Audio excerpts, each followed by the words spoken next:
Hello everyone, আসসালামু আলাইকুম। Back to my channel.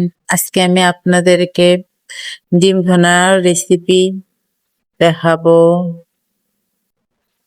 আশা করছি আপনাদেরকে এই ভিডিওটা অনেক ভালো লাগবে। খুব কম সময়ে ডিম ভুনা করে নেওয়া যায়। এবারে আমি ডিমগুলোকে তেলে দিয়ে একটু ব্রাউন কালার পর্যন্ত ভেজে নেব। প্রথমে আমি একটু লবণ দিয়েছি, কারণ ডিম অনেক ফুটতে ধরে, তেল গুলো ফুটে শরীরে আসে, সেই জন্য আমি আগে থেকে লবণ দিয়েছিলাম। একটু হলুদ এখানে অ্যাড করলাম, পরে ডিমগুলোকে সুন্দর করে আমি ভেজে নেব।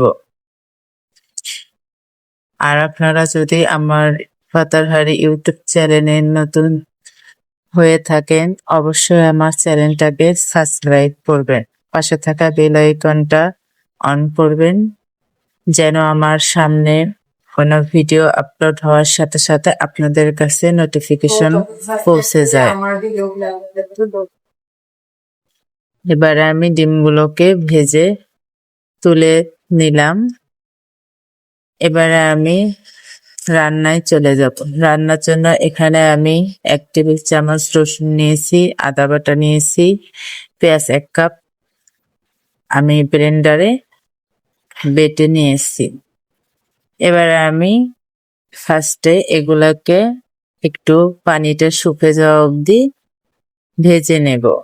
এখানে আমি আগে কেন তেল দিই নাই, আগে তেল দিলে আমার রান্নাতে সবসময় ফুটে ওঠে, এই কারণে আমি আগে পেঁয়াজগুলোকে ভেজে নিচ্ছি। যখন আমার পেঁয়াজগুলো একটু শুকিয়ে পানিটা গিয়েছে, তখন আমি এখানে আগে থেকে ডিম ফোটানো যে তেলগুলো ছিল সেই তেলগুলো এখানে অ্যাড করেছি, আপনারা দেখতে পাচ্ছেন বন্ধুরা।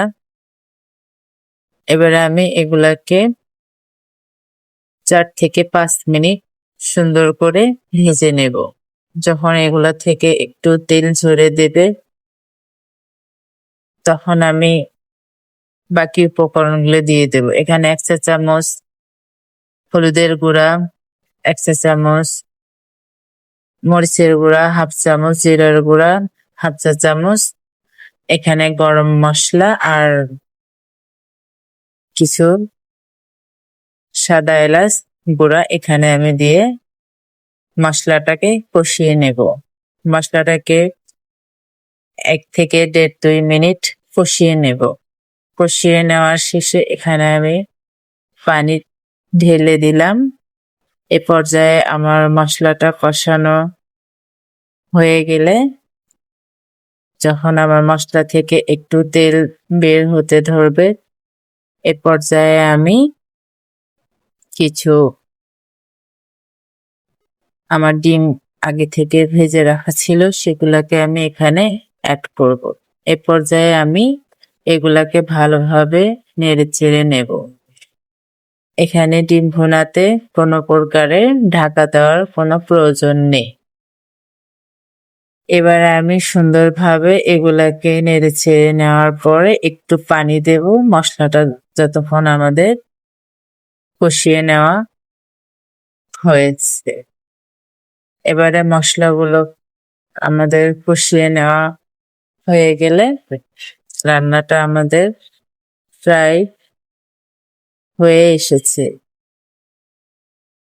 এবারে আমি আপনাদেরকে 2 থেকে 3টা কাঁচামরিচ এখানে অ্যাড করলাম। এখানে কিছু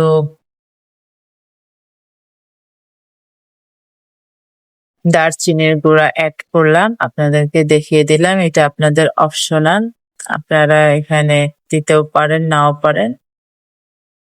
এ পর্যায়ে দেখতে পাচ্ছেন আমার রান্নাটা শেষের পথে হয়ে এসেছে। এবার রান্নাটা ডিম ভুনাটা আমার হয়ে গেছে। এবার আমি আপনাদেরকে পরিবেশন করে দেখাই দেব আমার ডিম ভুনাটা কতটা পারফেক্ট আর লোভনীয় হয়েছে। আপনারা এভাবে বাসায় একবার হলেও ডিম ভুনা করে খেয়ে দেখবেন।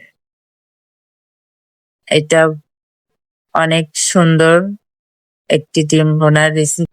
ভালো লাগলে শেয়ার করবেন। আজকের ভিডিও এই পর্যন্ত। আল্লাহ হাফেজ।